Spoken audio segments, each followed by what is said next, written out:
और बुजुर्गों, आज हमारे मुल्क में आप देख रहे हैं, मैं पुकार पुकार कर आपसे बरसों से कह रहा हूं, अपनी मस्जिदों को आबाद रखो, अपनी मस्जिदों को आबाद रखो। तो यही ये तमाम मुखालिफिन बोलते थे कि ओवैसी, असदुद्दीन ओवैसी जज्बाती तकरीर कर रहा है। आज आपके सामने है, आप भी जानते हैं कि काशी की जो मस्जिद है उसका जुनूबी हिस्से हुकूम खो चुके हैं। मस्जिद में नमाज नहीं हो रही है, कुछ और चीज हो रही है। काशी में जो वजू खाना है उसको बंद कर दिया गया है। मथुरा की ईदगाहों पर ललचावी नजरें लगा कर बैठे हैं। संभल की मस्जिद का किस्सा आपके सामने है। एक ही दिन में केस पड़ता है, 1.5 घंटे में ऑर्डर हो जाता है, 1 घंटे के अंदर सर्वे हो जाता है और 5 लोगों को गोली मारकर शहीद कर दिया जाता है। इससे भी दिल नहीं भरा तो मस्जिद, संभल की मस्जिद के सामने, संभल की मस्जिद आसार कदीमा का प्रोटेक्टेड मॉन्यूमेंट है। प्रोटेक्टेड मॉन्यूमेंट का कानून यह है कि उसके 100 मीटर के अतराफ में कोई तामीरी नहीं हो सकता। यह पार्लियामेंट का कानून है। मगर यह कौन सी संभल की पुलिस है जो आसार कदीमा के प्रोटेक्टेड मस्जिद के 100 मीटर नहीं बल्कि उसके 5 फीट के फासले पर आउटपोस्ट बना रहे हैं, और वो आउटपोस्ट वक्फ की जमीन में बना रहे हैं। मुरादाबाद के 39A में वो वक्फ का दर्ज है, सुन्नी वक्फ बोर्ड में दर्ज है, वहां पर संभल की पुलिस बना रही। नरेंद्र मोदी गए थे कुवैत को, तो कुवैत के शेखों से बड़ा गले लपट के मिले। अब बुला के कुवैत के शेख को दिखाओ कि तुम्हारी हुकूमत यहां पर क्या कर रही है, क्या कर रही है उत्तर प्रदेश की हुकूमत। क्यों आउटपोस्ट बना रहे हैं संभल में, ताकि पीछे जो बाउली निकली है उसका रास्ता बंद करना चाहते हैं। अरे वक्फ की जायदाद पर, तुम जमीन पर जो वक्फ औलाद है, अब ये नया बिल जो हुकूमत लाई है उसमें वक्फ औलाद को मुकम्मल कमजोर करके रख दिया गया। पुकार कर कह रहे थे, आज भी कह रहा हूं, वो वक्फ का बिल इसलिए लाया गया ताकि मुसलमानों से उनकी मसाजिद को छीन लिया जाए, ताकि मुसलमानों से उनकी दरगाहों को छीन लिया जाए, कब्रस्तानों को छीन लिया जाए, यतीम खानों को छीन लिया जाए। अब आपको दिख रहा है इनकी साजिश कि संभल की मस्जिद के सामने जो जमीन है वो वक्फ औलाद है, इसीलिए इस बिल में लाया गया था कि वक्फ औलाद को कमजोर करके रख देंगे। अब वहां पे कलेक्टर साहब बोल रहे कि नहीं हमारे को कोई कागज दिखाई नहीं। अब कलेक्टर साहब, आपको जो देखना चाह रहे आप देख रहे, जो नहीं देखना चाह रहे नहीं देख रहे। आप जो आपको बीजेपी योगी बोल रही है वही आप देख रहे। मगर 95 एक्ट के तहत सुन्नी वक्फ बोर्ड के मुरादाबाद में 39A में जमीन रजिस्टर्ड है। मेरे अजीज दोस्तों और बुजुर्गों, अपने इत्तेहाद को मजबूत रखिए। याद रखिए, सरजमीन हैदराबाद पर आपकी एक अलहदा सियासी क़यादत है जिसको आपके हमारे बुजुर्गों ने बरसों से मजबूत किया है।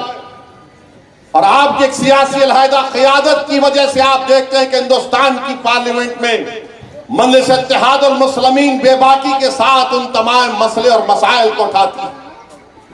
हालिया पार्लियामेंट का सेशन हुआ, हमारे आईन के, संविधान के 75 साल को मनाया गया। जब मैंने पार्लियामेंट में उठकर कहा कि 1962 दिसंबर में श्रीनगर में अल्लाह के रसूल सल्लल्लाहु अलैहि वसल्लम के मुंह मुबारक की चोरी हुई थी, पूरे मुल्क में दंगा हुआ, और उसके बाद मौजूदा बंगाल जो हमारे मुल्क में है वहां से 8 लाख मुसलमानों को जबरन मौजूदा बांग्लादेश में ढकेल दिया गया।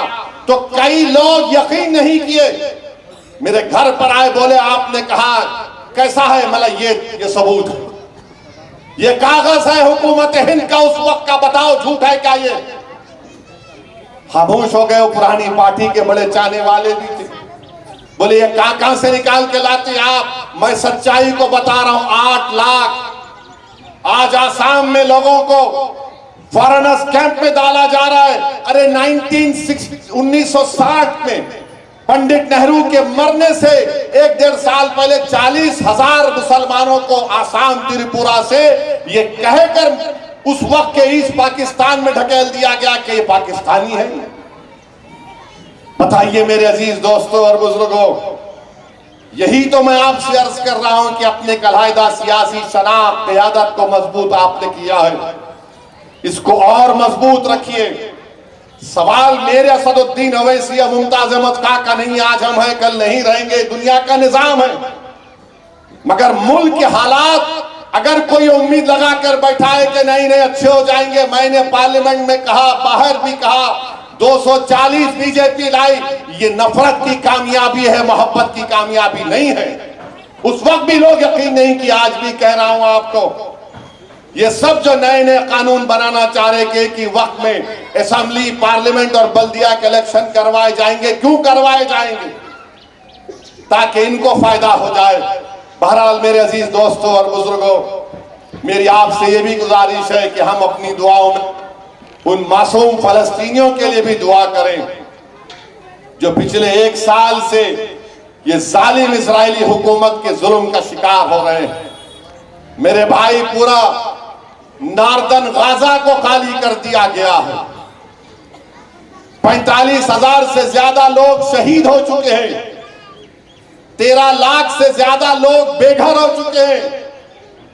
10,000 से ज्यादा लोग अभी उस बिल्डिंग के मलबे में पड़े हुए हैं, नहीं मालूम जिंदा है या मर गए। इन 45,000 में 17-18,000 के करीब तो मासूम बच्चों की मौत हुई है। अब गाजा में कोई 9-10 साल के बच्चे नजर नहीं आते, सब तकरीबन मर चुके हैं। अपने खास दुआओं में अल्लाह से दुआ करें कि अल्लाह सुब्हानहू तआला उन गाजा के फलस्तीनियों को अल्लाह उनको जिंदा रखे और उनको कामयाब करे। जो दुनिया आज गूंगी और अंधी बन चुकी है, अल्लाह उनको देख ले। जो दुनिया उनके लिए तंग कर दी गई है, अल्लाह उनके लिए दुनिया को कुशादा फरमा दे। हम दुआ करें अल्लाह से कि गाजा में जो लोग, आप अंदाजा नहीं कर सकते, अगर किसी का हाथ कट गया तो बगैर बेहोशी का इंजेक्शन दिए उसके हाथ को काटा जा रहा है। अगर कोई जख्मी है तो उसको बेहोश करे बगैर उसका इलाज हो रहा। अंदाजा लगाओ कितनी तकलीफ हो रही होगी गाजा के फलस्तीनियों पर। हम अल्लाह से दुआ करते थे, करते और करते रहेंगे कि गाजा के फलस्तीनियों की अल्लाह गैब से मदद करे और अल्लाह इन जालिमों का खात्मा करे। मेरे अजीज दोस्तों और बुजुर्गों, अल्लाह सुब्हानहू तआला हमको तौफीक दे कि हम कुरान और सुन्नत पर अमल करें। और अल्लाह से हम दुआ करते हैं कि अल्लाह मदरसा अनवार उलूम को अल्लाह और उसको मजबूत बनाए, तरक्की दे और इनके जिम्मेदारों को अल्लाह उन पर रहम फरमाए। वाखिर दावाना अल्हम्दुलिल्लाहि रब्बिल आलमीन।